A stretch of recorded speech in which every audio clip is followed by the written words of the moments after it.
Hey guys, welcome back. This is the third episode of the Ain't Hard to Tell podcast. Second week in a row, we have a guest. And Bryan, what's up, man? How you doing? Week is good. I can't not say hi to you. I was about to get to our guest and not even say hi to you, man. Doing solid. Just want to say, thoughts and prayers out to my island of Puerto Rico. Puerto Rico, yes. Today. Yeah. Thoughts and prayers to everybody. Definitely want some hurricane. I want to put some money into JJ Barea's. He's trying to raise like $100,000, so definitely want to get involved with that. Good stuff. Everybody should definitely support that. But for the second week in a row, we have a guest. That's right. The first professional athlete to be here on the Ain't Hard to Tell podcast. That's Spencer Dinwiddie of the Brooklyn Nets. Spence, what's up, man? Not much, man. I didn't know I was actually the first professional athlete. So you are the first professional athlete? It's only our third episode. Hey, so. I just want to say it's an honor. That's right. Thank you. It's most interesting man in the NBA. I'm going to agree with that. I'm going to agree with that. He really has put me up on you as the most interesting man, and I think you have a pretty interesting story. 38th overall pick in 2014 from the University of Colorado. You were recently traded to play for the Brooklyn Nets last year. So I'm kind of going to start off with that. You came to Brooklyn. I'm a Brooklyn guy. What do you think? What do you think about Brooklyn? What do you like about playing the Nets? Don't say anything bad about Brooklyn, man. I will not have it. Here's the thing. I actually have nothing bad to say about Brooklyn. My experience so far has been great, man. It's been the best place that I've been at so far.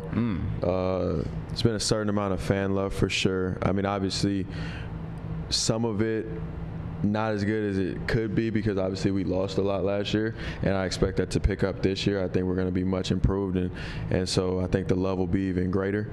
But just in terms of a city, it's been dope, man. Like, I mean, just kind of, I don't really even have many more words to describe it. It's just been dope. Good. I like that. I like it. Anybody can use the word dope with Brooklyn. I am all for it. Last year was tough for the Nets, and there was obviously a lot of losing. How was that for you as a professional athlete? I think a lot of times we talk to athletes about how's it winning? How's it being in a winning environment? But what's it like being in an environment where you're losing, but you know that the team is trying to build towards something better? I think it was interesting. It was interesting because I had been a part of one other kind of losing season. My very first year in Detroit didn't go too well. There was obviously pressure in that situation to win. I mean, I wasn't really playing much, so I can't really speak for the guys that were playing, but there was pressure a lot to win, and you kind of see that in the locker room. You could feel that tension. I mean, I think with the culture of development that's going on with the Brooklyn Nets from the front office and our head coach and the assistant coaches, you just have a different air to the organization. It's confident, it's optimistic, and overall it's a joy to be there. It's a joy to go to work every day. So I mean, it's a lovely situation, and don't get me wrong, like, we're hungry. We want to win this year. Like, I mean, what NBA player, what team doesn't? You know what I'm saying? Like, we want to go 82-0. You know what I'm saying? Like, we understand obviously how unlikely that is, but we want to. I mean, and that's what we're striving to do. We're also striving to develop as well. And with the direction of the organization, they just make it a pleasure to be there, really. So your career to this point started off in Detroit for a couple years, went to Chicago. Could you kind of educate the people on, like, just bouncing around what that's like, that part of the NBA that a lot of people don't know about, don't really talk about, you know what I mean? It's tough, man. It's really, really, really tough. Obviously my story you guys touched on it a little bit. It was a little different. I was projected to go fairly high in the draft. I got hurt, went lower. I mean, it hasn't shaken my confidence because I made a full recovery. So not talking about the injury, in terms of talking about myself and how I view myself, like, I view myself as the best player in the league. You know what I'm saying? Just and you tweet about that too. Oh yeah, unapologetically. I don't unapologetically like put me out there. I feel like I'm the best player in the league. And there's a lot of guys in the league that feel that way. Yeah, you know what I'm saying? So to have what's been tough so far, you know what I'm saying, especially when you see things going a certain way in your head, obviously as a kid and growing up, it's mentally taxing in that fashion.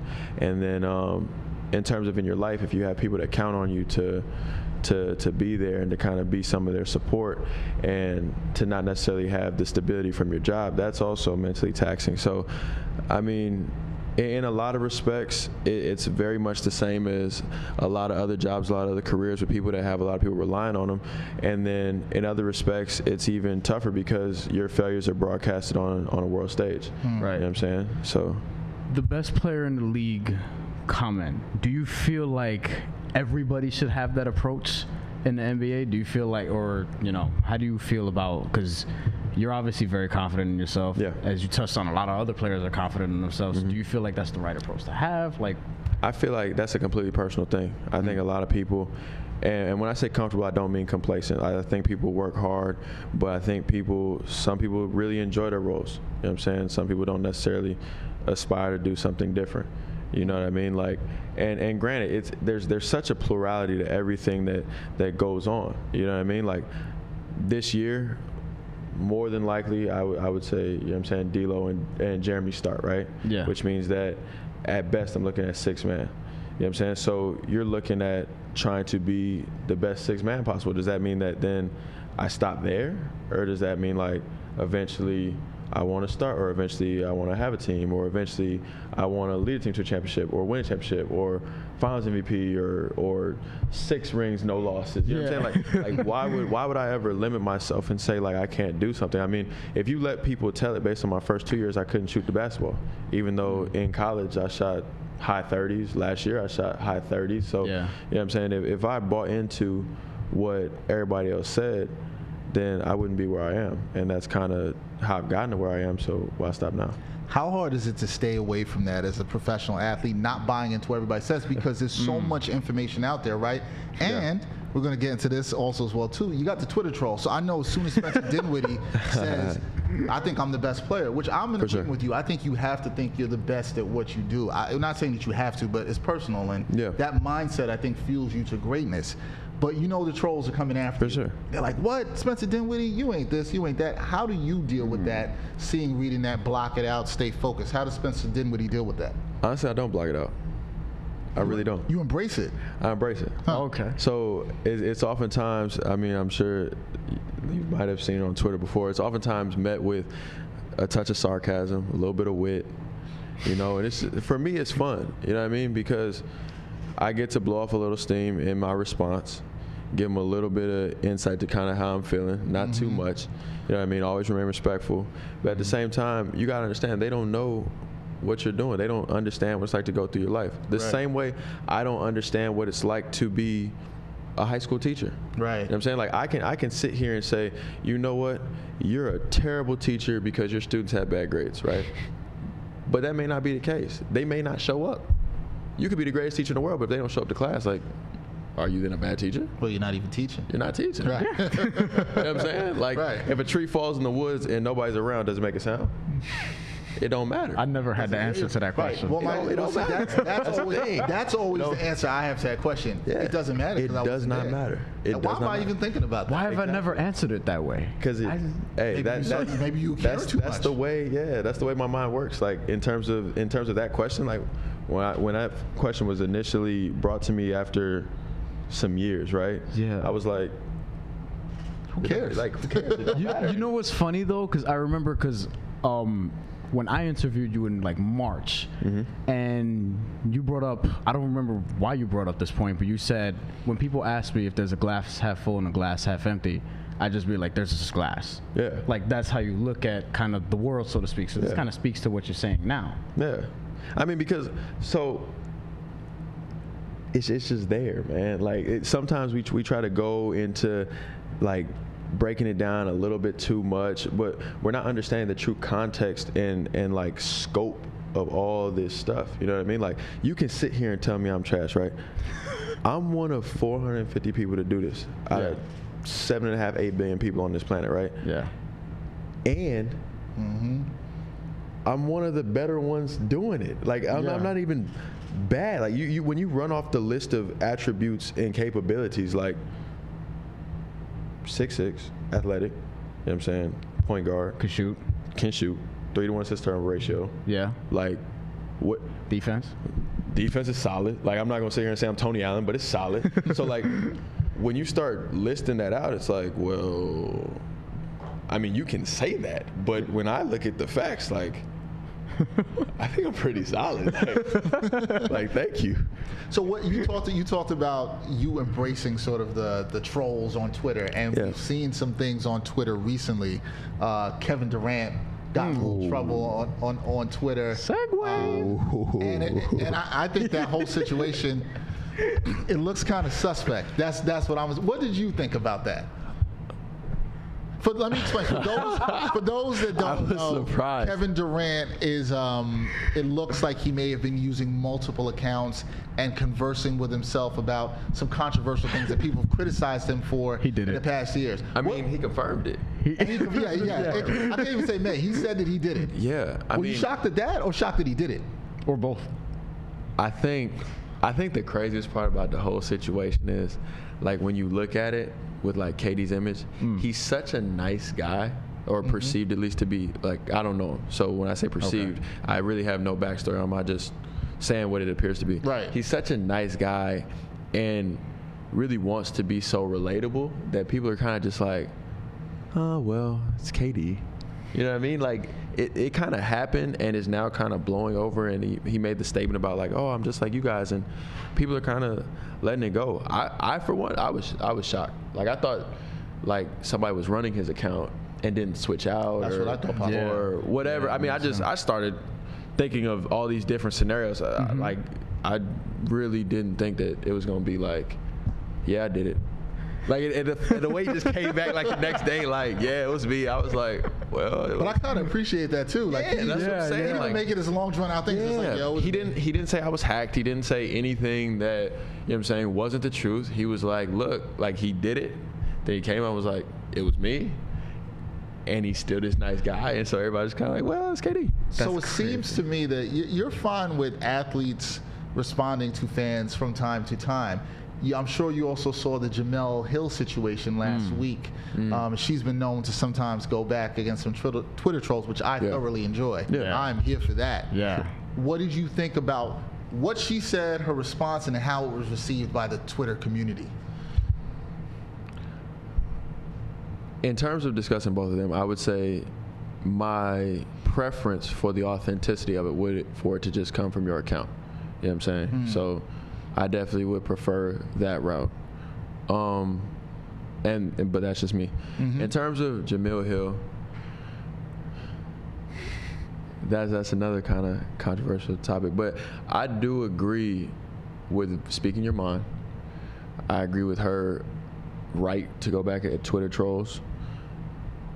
I liked a lot of what she was saying. You know what I mean? And yeah, I mean, once again, you can't take away the right. The presidency, right, has no right to try to censor what she says. You know what I'm saying? They can't demand ESPN to fire her. You know what I'm saying? Any of that. You know what I mean? The right to free speech. So what she does and what she says, she can say. That's part of what our country is built on. So I'm for it. What do you think to add to that, Bryan? Because I completely agree. Yeah, I'm off that. We do agree. I got nothing to add. We try not to give too much time to 45 on here. Yeah. We call him 45. Oh, okay. I respect it. What's it called? I do want to get your thoughts on the whole Kyrie Irving, LeBron James situation. Oh, yo, did you see his face? He was like, that's messy. Y'all like hitting, it is messy. Y'all like hitting all the serious topics. But like, for now, we're getting to other stuff soon. But what do you make of, like, did you watch him on First Take, first of all, Kyrie Irving, his appearance there? Some of it. I think you did. I saw some excerpts. So what do you kind of make of that whole, I mean, it sounded like we're just getting your analysis on all the NBA topics right now, but what do you make of that whole situation, you know, him, first of all, like, why he would do that now? In terms of just the appearance on, because he didn't have to. You know what I mean? And it's kind of weird that he would just kind of step up and be like, oh, I'll do it. I'll talk about it before the season starts.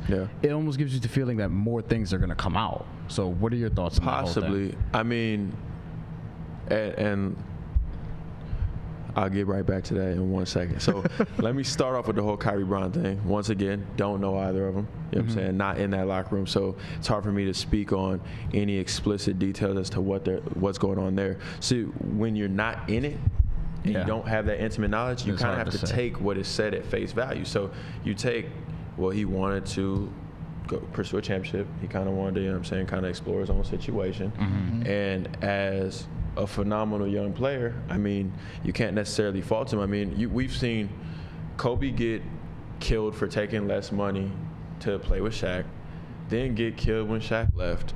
You know what I'm saying? We've seen Kyrie get killed for being the main guy and losing, then get killed for being the secondary option and hitting one of the most clutch shots in history and winning a championship. Then now we've seen him get killed for, so we've seen KD get killed for being arguably the best player in the league in OKC and then get killed for winning the championship and being finals MVP. So either way, you're going to take your hits. You know what I'm saying? And if, once again, we take him at face value and he's kind of on first take trying to get it out of the way so Boston Celtics can focus on the season and try to be, you know what I'm saying, great and whatnot, then you kind of have to take it for what it is and for what they say. Now, if things come out later, then we'll have to discuss that later when we have the facts. I mean, honestly, like, and that's the whole thing about the NBA and everything. Like, until you had the facts, like, it could be one of anything. Same thing with the KD thing. I would have never thought that, not initially at least, that it was him. Like, I would have thought it was some other rational explanation, and then when it was him, it was like, oh, well, that's the fact. So now we got to talk about that piece. Same thing with Kyrie and Bron. And I'm fine with talking about when it's facts. I personally think everybody needs to just leave Kyrie alone. The man made his decision. He left. It's not that big of a deal. If him and LeBron didn't like each other, it's kind of like the tree in the forest. Who cares? Exactly. We brought it back to that. We're going to take a break. When we come back, we're going to talk a little bit about Spencer Dinwiddie has a talent that some of you guys might not know about, but we're going to talk about it. A couple people told me that he's really good at this talent. I've seen some of the work. It looks good. But we'll talk about it a little bit more when we come back on Ain't Hard to Tell.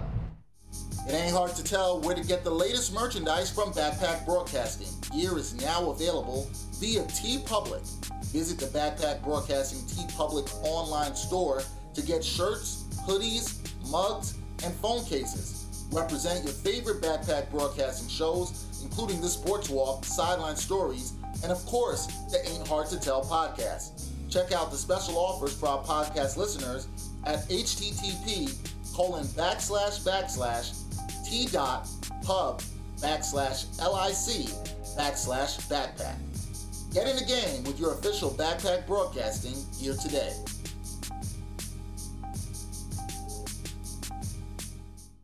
What's up, listeners? You know sometimes how it can be hard just to get from point A to point B.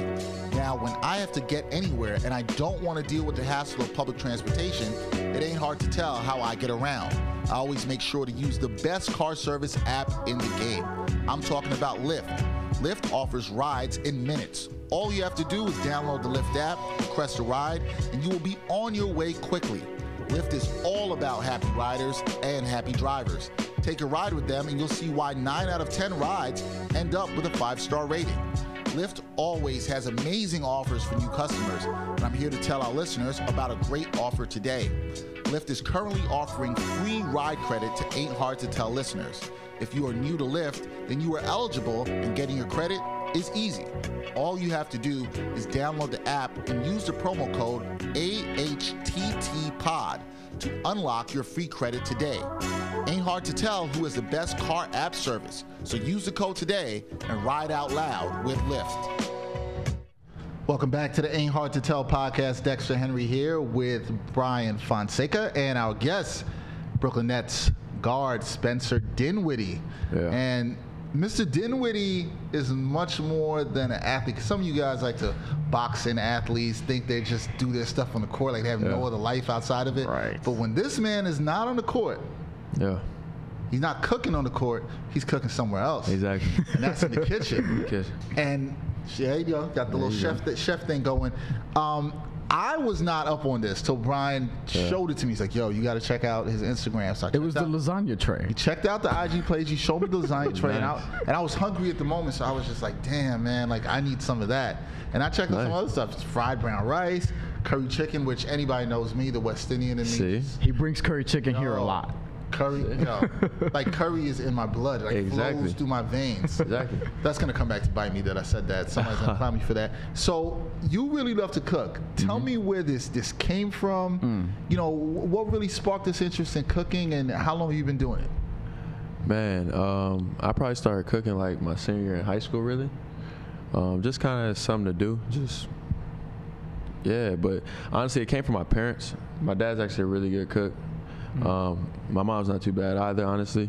And it was just fun for me, and it's therapeutic. You know what I'm saying? Like, a lot of guys have their little things that they like to do that kind of relieve stress or whatever it is. Like, a lot of guys play video games, like, really heavily.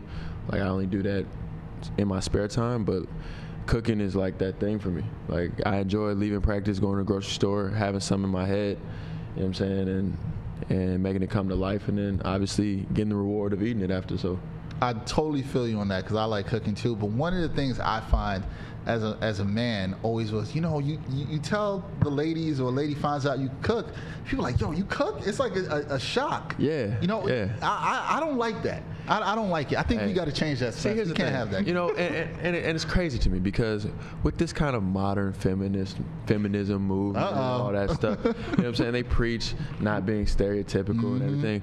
But, when I first met my girlfriend and I told her that I cooked, she didn't believe me.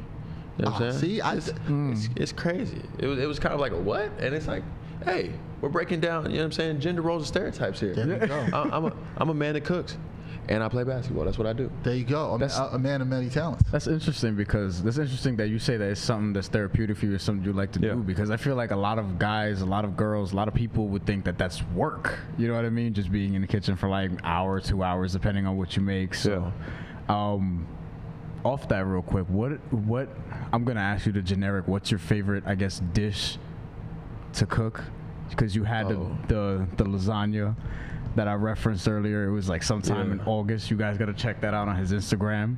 It was so good. Lasagna was crazy. It was crazy.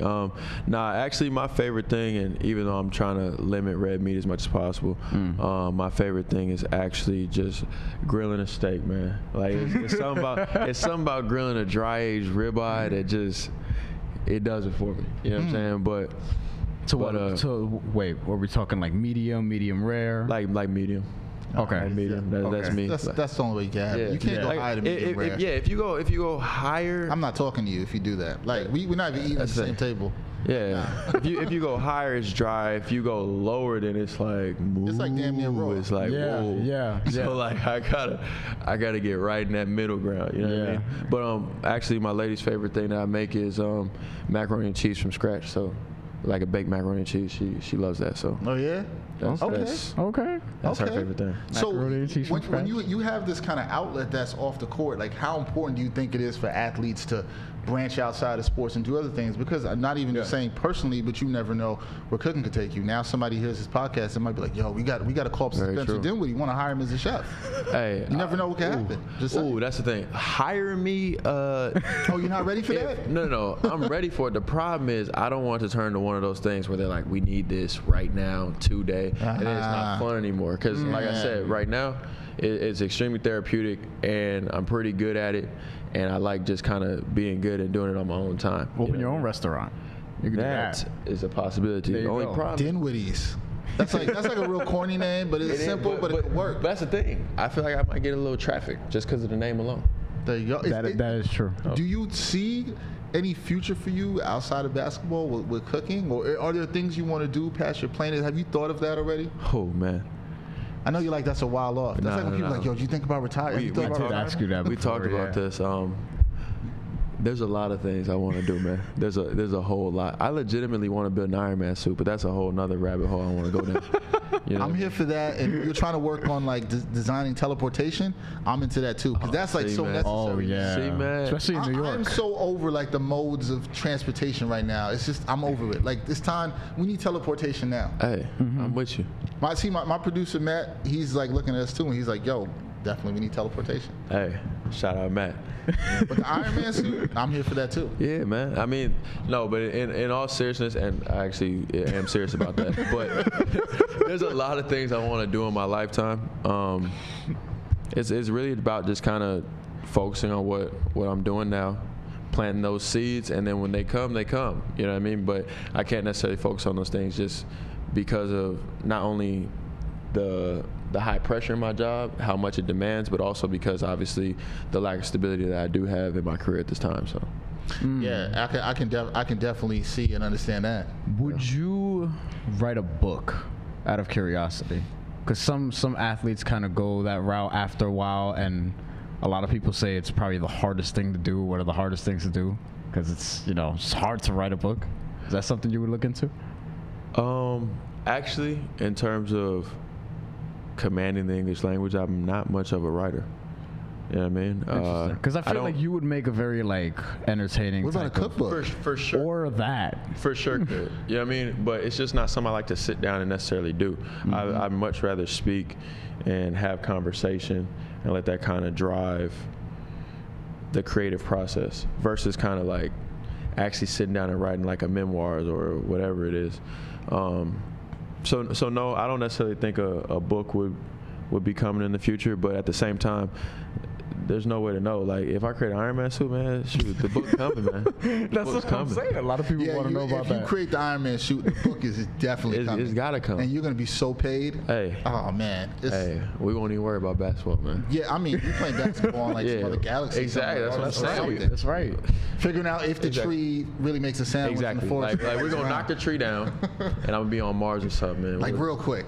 And it's going to be fine. You talked about, like, having a voice, not necessarily writing. But what do you think about athletes today having a voice as far as social activism? You see a lot of what's going on. Bennett brothers. I saw in the piece that Bryan wrote for you on Nets Daily early this year, you talked about being able to have a voice and why it's important, and how people sometimes put athletes in that box and say, give you that stick to sports kind of thing. What do you think? You've said some things on Twitter. I don't say that's controversial. It was actually true. Yeah. And you brought some awareness to things and knowing about things going on with the presidency, et cetera. Do you think it's important for athletes to have a voice today? I think it's very important for people to be authentic to who they are. Like, I think you have to be who you are in this world.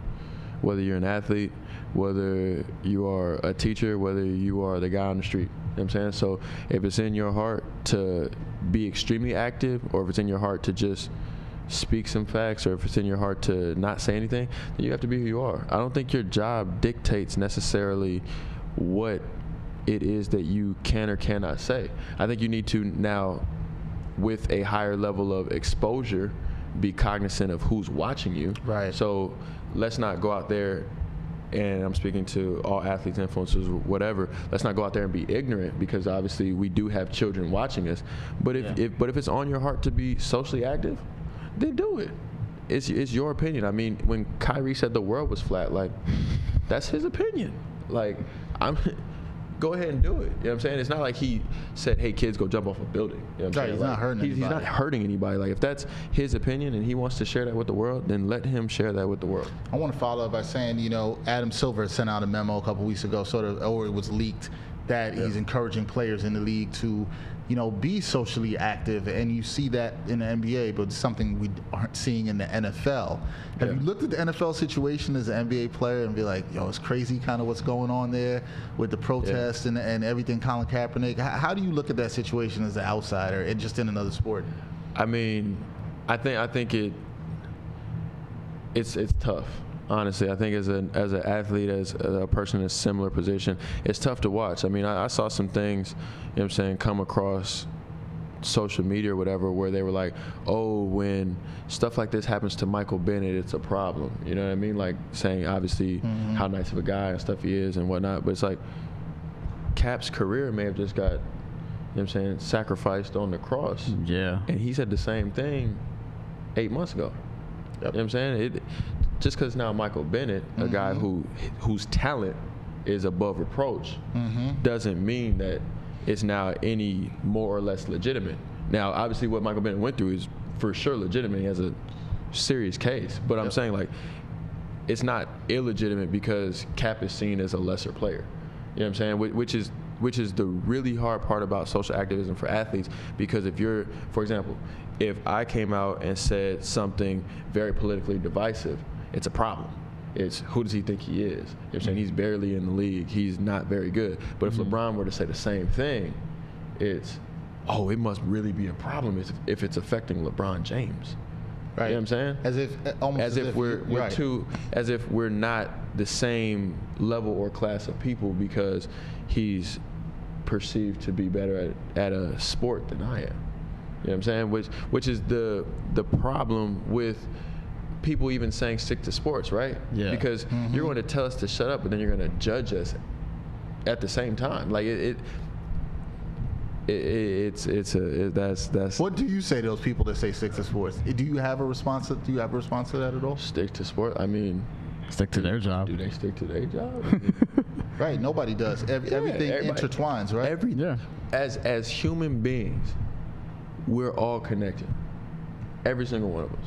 Right. You know what I'm saying? So whatever you're going to say to me, if you can't apply it to yourself, then you're being outrageously hypocritical. So for you to get on Twitter and to fire me up, right, and say this, that, and the third, and stick to sports, and you don't need to be doing this, that'd be like if I was standing outside your door when you were teaching, I was like, boo, they ain't listening to you. The worst teacher out there. She don't know her ABCs. What are you doing? How do you feel like, athletes are ever gonna, I guess, get over that hump with people, or it's just gonna stay like the way it is? This kind of disconnect from people understanding or not understanding that athletes don't have to stick to sports? I think there always will be a disconnect because the whole premise of sports, we're the man in the arena.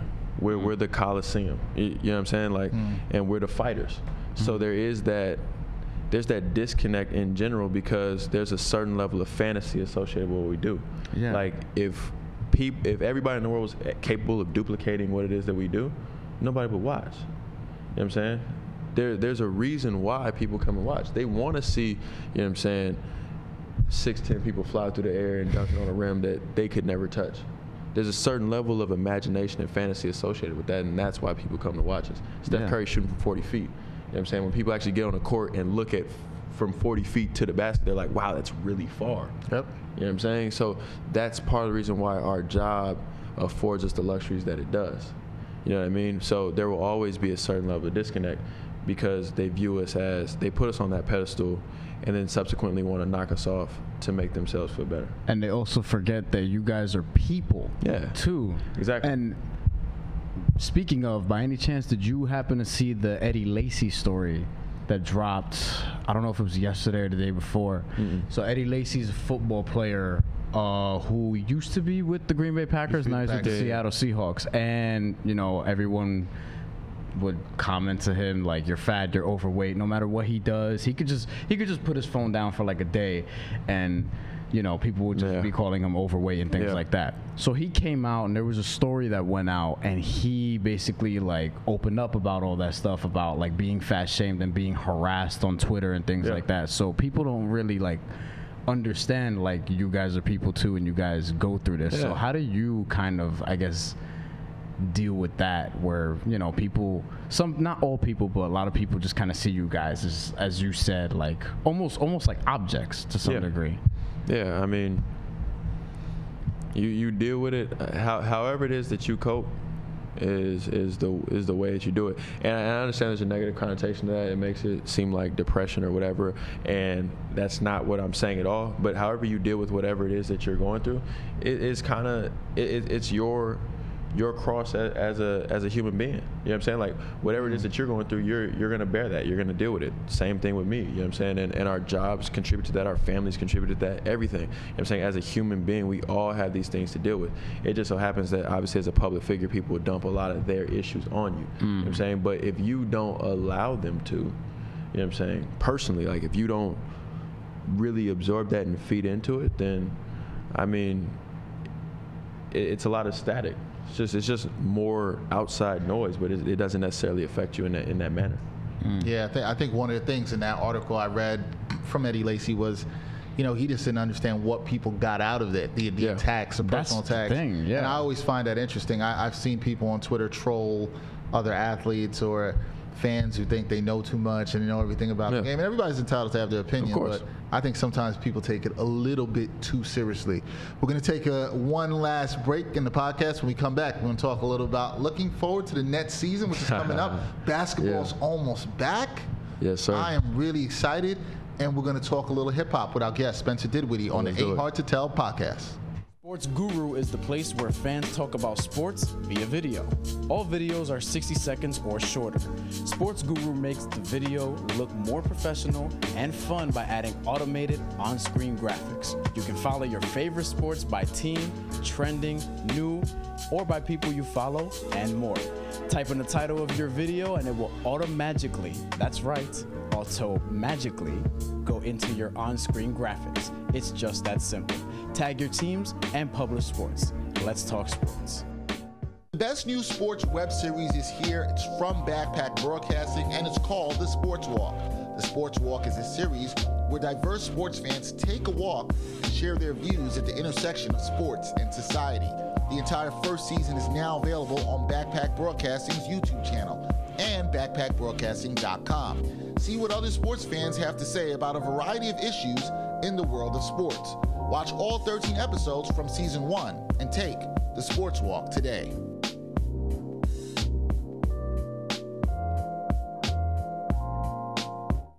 All right, welcome back to the Ain't Hard to Tell podcast. Our guest for episode 3, Brooklyn Nets guard Spencer Dinwiddie, and he's been talking with us about a lot of stuff today. It's been really good, but we haven't really gotten into the upcoming basketball season. We are less than a month away from the NBA. Look, NBA is my favorite sport. I'm so excited. I can't wait to order my league pass. I'm so ready. I don't know about you, Spence, but I'm always watching basketball games. You can ask anybody here. I've always got it on. How excited are you? I mean, I'm sure you feel like there's a lot you feel like you can bring to this team this year. For sure. More you can show and prove. For sure. Where do you think your game has grown in this offseason as we start this upcoming 2017-2018 season? I would like to say all-around improvement for sure. I mean, obviously, that's very vague, but one of the biggest things don't be vague. No, I got you. Now, one of the biggest things I think is just being more comfortable in the system around the coaches, the staff, everything, having a full off season. You know what I'm saying? After having obviously about 3/4 or so of a season, and yeah, I mean, there's something to be said about about being comfortable and having good chemistry, you know, and having a chance to develop that with my teammates who are obviously 1 through 15, all great guys. So that's probably been really, really great, honestly. Getting a full season as opposed to 3/4 of a season, is that like an underrated part of your, like, an NBA player getting prepared for this upcoming year, like an edge that you're gonna have? I mean, to me, I feel like a lot of it depends on role as well. Yeah. You know, if you're LeBron or something, right, and you're gonna be with a team for 3/4 of a season, you still kind of know what you're doing. Yeah. You know what I mean? Like, they're gonna hand you the rock, you gonna kind of do your thing, like, you know. But when you gotta come and you gotta learn a system, you gotta kind of fit in this spot or be a little bit more aggressive in this spot, or, you know what I'm saying? And you're trying to really feel things out and right where you fit in and right where you can stand out and all this stuff. It's tougher to come late for sure. Do you like? I assume you do, but do you like Kenny Atkinson's system? He likes to get up and down, kind of spread the floor, get open threes. It worked for you last year. Yeah, no, it was great for me. They also inspired a lot of confidence. They kind of, you know what I'm saying, gave me a little bit more freedom to shoot the ball from three, and obviously there was market improvement there. I really enjoy playing for him. I love the system. I love everything that we're trying to do in terms of pace and space, and I look forward to seeing the growth, especially with the new roster and the improvements. I just think on the overall talent level. You talked about chemistry, and I remember talking to Isaiah Whitehead a little bit over a month ago about this, and he felt the same way. He said it's a really good group of guys bonding together. He feels excited about where the team is headed. You talked about Kenny Atkinson's playing style and liking that. What do you see your role with the team this season? You see some of the playing time going up? I'm trying to put a plug in there for Coach. Coach, got to spend some more burn. Honestly, I hope so. But there's no way to know right now. I think training camp and the preseason are going to decide a lot. I think obviously preliminarily we're looking at D'Lo and Jalen starting, you know, so I'm trying to get whatever minutes are left after that, you know what I mean? The acquisition of D'Angelo Russell, I think, surprised a lot of people prior to the draft, but a lot of people have liked the move. What did you think about the move and adding him to the talented mix of guards that you guys have? Yeah, no, I mean, I think the organization, in terms of preaching development and the future and going forward, I think that's what they did with that move. You know, Brooke obviously being probably the best net of all time, at least statistically. You know what I'm saying? Not to disparage Vince or J Kidd or you know what I'm saying, those guys, but at least statistically being the best net of all time, and to kind of let him go and to try to kind of look to the future, with a former number 2 pick. I think I mean, you obviously kind of see where their head's at, so it's time to kind of come together and make that a smart move. With your contract situation, it's pretty unique compared to like most other NBA players. Yeah. So, you know, does that give you a sense of urgency? Like, what does that kind of do for a player in that situation? Because a lot of people don't really talk about this. A lot of people don't talk about players that have, like, you know, non-guarantees, partial guarantees. So, if you could break that down for us.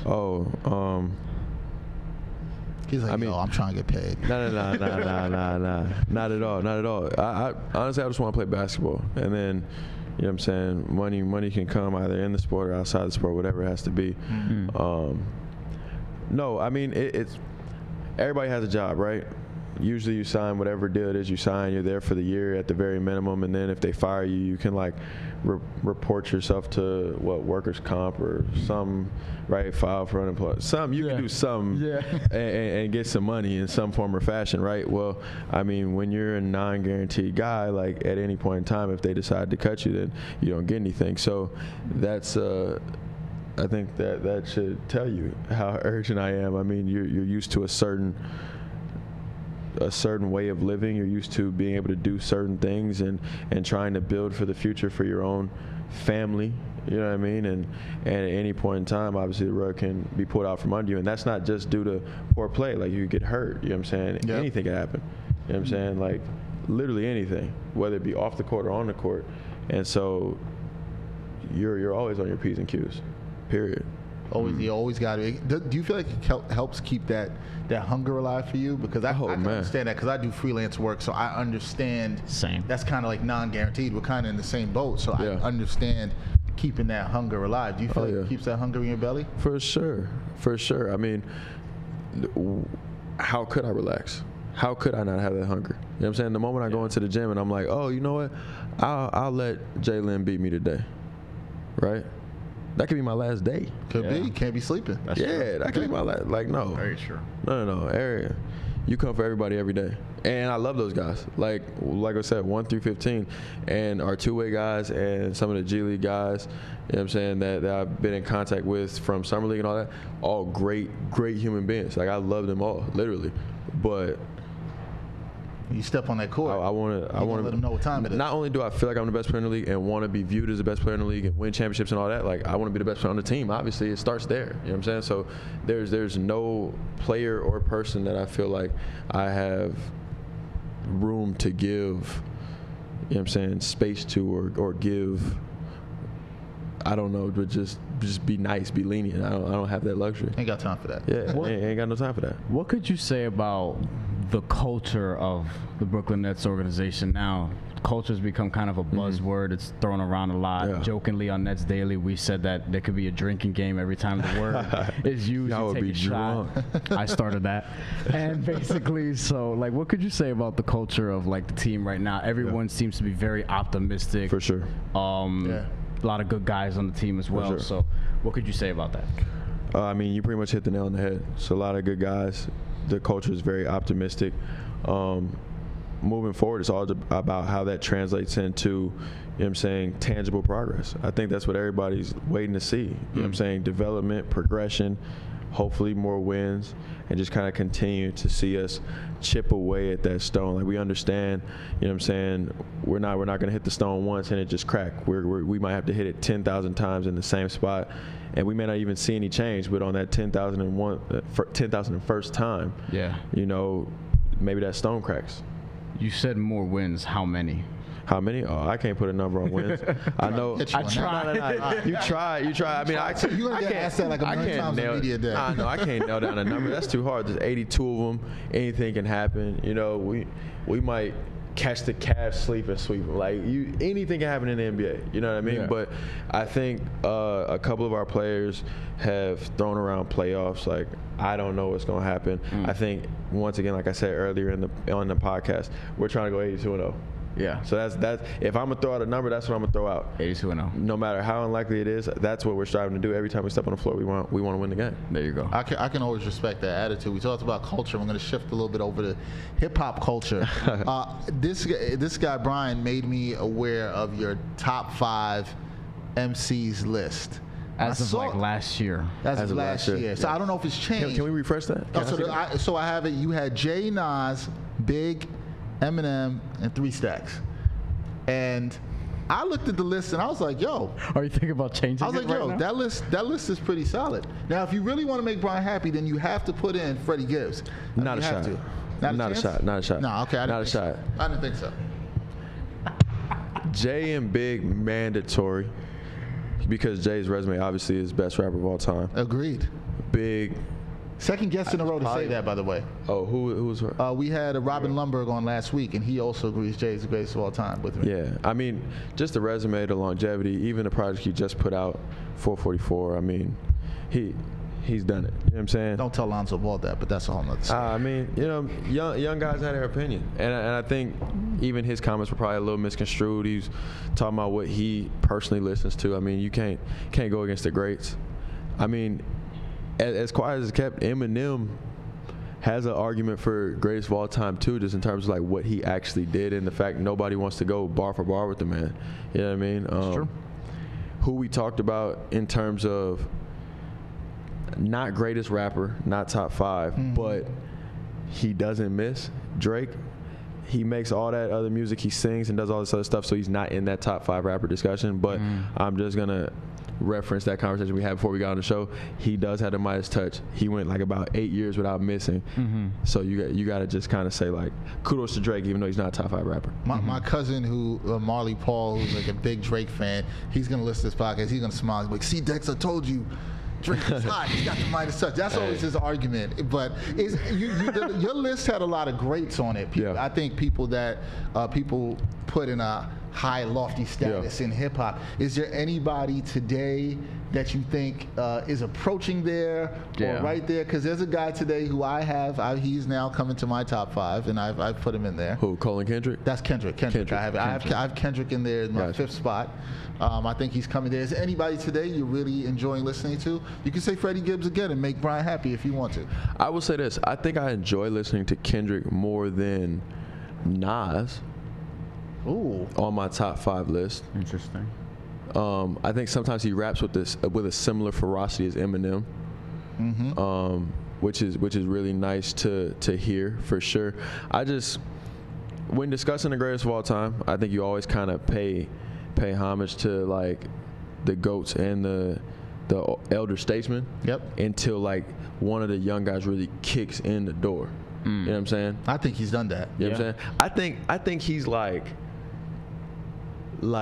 knocking really hard, like banging on the door, like let me in. But he hasn't just full-fledged, just like 300 kicked the door and it fell down, and now he's like. He's got time though. He's got more than enough time. He's probably halfway through his career, maybe. He's what 27, 8. 20, he's 30 actually. Oh, 30? Kendrick's actually 30.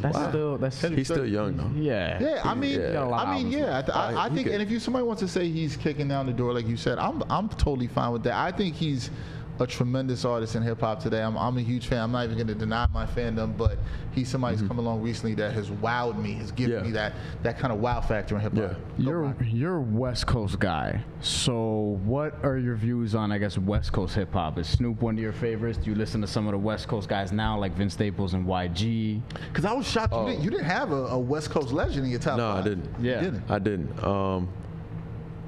That's just in terms of my preference and what I kind of like to listen to and what I know of hip hop. I mean, Snoop is obviously a legend. NWA obviously helped pave the whole way. You know what I mean? YG right now, oh man, club bangers, he's up there. In terms of like true like lyricism and rap quality, like he spits some stuff, but it's not like I'm gonna put him in like a Jay-Z conversation. You know what I mean? Gotcha. But in terms of like just riding down the street, I want to crank volume up to 10 and just, you know what I'm saying, just vibe out. He's got that. YG's in that. Yeah. Easy. So you mess with him. Easy for sure. What about, okay, so Damian Lillard has an album coming out. I think October 6th. Really? Have you? Yeah, I'm dead serious. Seriously, this is news to me. I'm dead I serious. did not know that. Nah, I'm dead his serious. first one was solid. His though. first one was I've solid. heard songs from him. I didn't even know. I knew he had an album before. Yeah. Damian But I know Lillard's he had nice. another one coming up. Dame can spit. Yeah, like, Yeah. And he was puts solid. songs together really well. Yeah. Yeah. But I'm shocked. I just didn't know. It was breaking news to me. So, I guess this is a two-part question. One, I was gonna ask if you listen to him, but apparently you do. Two, do you write at all, like in your time? Yeah, are we gonna get a feature on the Dame? Nah. That's not my cup of tea. Now, in terms of listening to Dame, like, had to give it an ear. Like, I had to see, like, all right, other NBA player, like, rapping, like, what's happening? Like, is it a Kobe situation, or can he really rap? And he's good, man. But What about Shumpert? Shumpert was okay. Is Damian Lillard the best NBA rapper of all time? I mean, no. Master P. Oh, was that an counts. NBA player. That that's counts. true. For like a That second. counts. Yeah, I forgot so about that. Dame is second. You were up on it because that's Yeah. true. Yeah. That's true. About it. Yeah. I forgot about that. That's true. So Master P technically does count. Yep. And I'm glad you didn't put him in the Kobe, Shaq No. He can actually rap. There's a difference. There's a difference. Kobe's little thing that he was doing. Look, second grade shooting guard all the time. My favorite player of all time. I grew up with his career. Right. He don't need to be behind the mic. Never again. Ever. Kobe's great in many things. Yes. But when they put up the 8 and 24 this year, nobody's gonna be like, "Yo, he had them bars." Yeah. No. Nobody's We're not doing that. Dame though. Dame can spit. Spencer, no. So we are not, even though for people who are listening to podcasts, you can't see. If you're watching the podcast, you will see Spencer's holding the mic like he's ready to give us some bars. yeah. But it's Yeah. not happening. Nah, it's not happening. If you want like a eloquent, like haiku or something, then you give me like 15 minutes, maybe I got one for you. But like, in terms of like a full-on rap 16 bar, nah. You're not giving Dame the feature. Nah, no feature. I'll sit there and I'll say, Dame, you gotta be a fella. Like I'll listen. You see, you got to know what your limitations are too. You got to know what you can do, what you can't do. Let me ask you this before we go. You every week, we're in NBA locker rooms. We see guys, before the games, they're jamming out, listening to stuff. Ooh. This season's coming up. What are you gonna have on your playlist? What are you listening to get your mind right before the game? What's Spence listening to?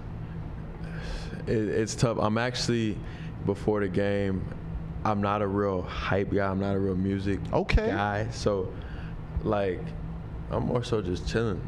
Like, I'm like laser focused. You know what I mean?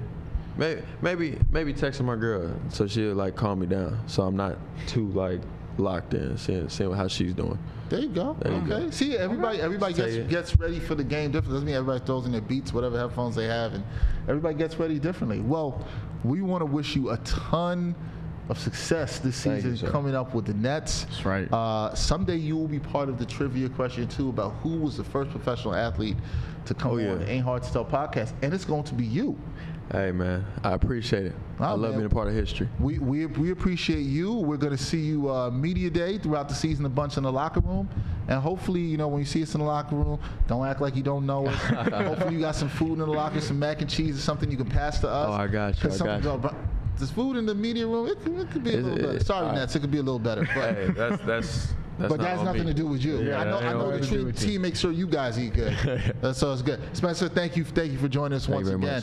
That's it for episode 3 of the Ain't Hard to Sell podcast. See what we have next week coming up. Thanks for listening, guys. 82-0.